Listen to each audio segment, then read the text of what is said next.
Chapter 6. The Secret of Spiritual Power.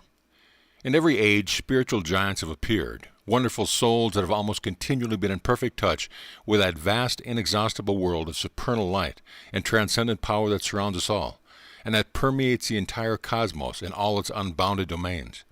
These rare and exceptional souls have been the prophets of the race, and have been the saviors of mankind. They have beheld the vision. They have proclaimed the kingdom of higher and greater things. They have revealed the light of another and a better world. They have prepared the way for the whole of humanity to come up higher and enter the joys and riches of pure spiritual existence. And they have also manifested marked possession of spiritual power, the secret of which has been a mystery to the greater part of the race. In years gone by, we did not consider it possible for man to understand the inner mysteries of the kingdom, but now we know that it is for all mankind to understand these mysteries. And therefore we have begun a ceaseless and unlimited research, the end in view being nothing less than the full realization of the one eternal truth. And among the many higher and finer domains upon which we are turning, the wonderful eye of the soul, the secrets of these spiritual giants, is in no wise the least. When the soul is awakened, there comes a strong and increasing desire for higher wisdom and higher power. The spirit within begins to hunger and thirst for more light. And there is a feeling in the deeper depths of consciousness that proclaims unmistakably the nearness of a power that is truly akin to the power of the Supreme. In truth, the awakened soul can almost touch this power. It seems so near. But many a soul continues for years on the verge of touching this power, but never being able to lay hold upon its elements or realize its conscious possession, even to a slight degree. And the cause of this strange delay has been a deep mystery to many. To fathom this mystery, we have turned our attention to the spiritual giants of every age, thinking we might find in them the secret. And we have not gone to them in vain.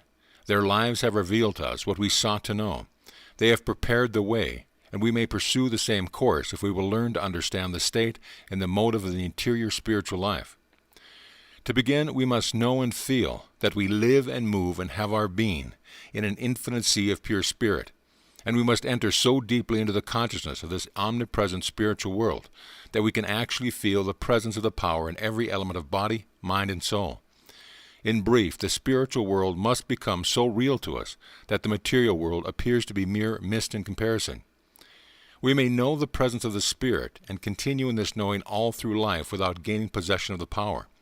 But when we begin to feel the presence of the Spirit, then indeed shall we be able to lay hold upon the power and make it our very own. Herein we find the secret of the prophets and the mighty in spirit.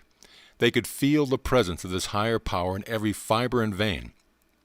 They could touch it with their hands in the atmosphere all about them. They could charge their very thoughts with the elements of this power. They could direct the tremendous forces of this power into every word they might utter or declare.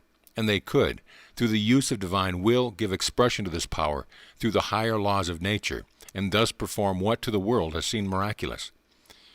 When we can feel the presence of spiritual power, then we know that we actually have entered into the real interior life of that power. And the law is that whenever we enter into any measure or state of spiritual power, that measure of power becomes our own. Another great law that we find herein is this, that the power of the Spirit obeys implicitly the desire of the higher human will. And therefore, whenever we feel the presence of the power, that power will act for us upon any purpose or goal towards which the higher will of the soul may be directed. When we actually feel the power of the Spirit, that power will invariably do whatsoever we may will to do, provided the desires and motives of the will are inspired by the pure and lofty aspirations of the soul. The first and great secret, therefore, is to feel the presence of the Spirit and enter into the very life of higher spiritual power. Having taken this important step, the steps that follow can in no wise be difficult, and the reason for this we shall understand when we find how readily these higher forces respond to the masterful attitude of the soul.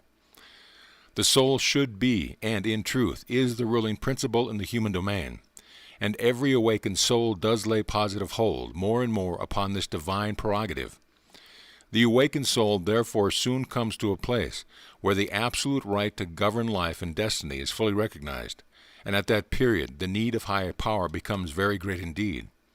When the awakened soul arrives at this, the parting of the ways, and learns that life can no longer drift with the stream, but must be directed with wisdom and power towards the supreme goal of the illumined spiritual heights, when the soul comes face to face with astounding truth, The desire for the necessary wisdom and the necessary power becomes invincible, and there is no rest until this indispensable need is supplied. If the supply is not forthcoming, both mind and soul will continue in a state of inconsolable distress, a state that, in many instances, fails to depart during existence in this world. The cause, however, is simply the failure to gain the higher power required for the new order and the new time. Herein we find the reason why so many among awakened souls have not realized the perfect peace of the Spirit and the higher joys of divine existence. They are living in a period of unrest and distress that frequently becomes unendurable pain, and the cause is always this, that they have awakened to the need of higher power, but have not gained conscious possession of that power. They have entered upon the responsibilities and privileges of a higher life, but have not gained the necessary power to partake of the privileges or meet the responsibility. Their spiritual sight is opened, and they can clearly see the supreme goal of human destiny, but they have not the power to press on towards those sublime and radiant heights. They have awakened to the true meaning of life, but have not the wisdom or the power to live in according to the higher light they have received. In consequence, the soul is in distress, yearning eternally for that wonderful something that seems so near and still so utterly unobtainable. This wonderful something, however, seems to be unattainable for no other reason than this. We have not found the simple secret of entering into the very life of spirit. We may know that we live and move and have our being in an infinite sea of pure spirit, but we may not feel the presence of the power.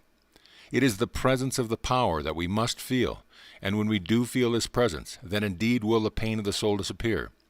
The great need will be supplied. The wisdom and the power that is required to live the life will be out of the reach no more, and the soul can begin in earnest to press on towards the spiritual goal of glorified human destiny. End of chapter.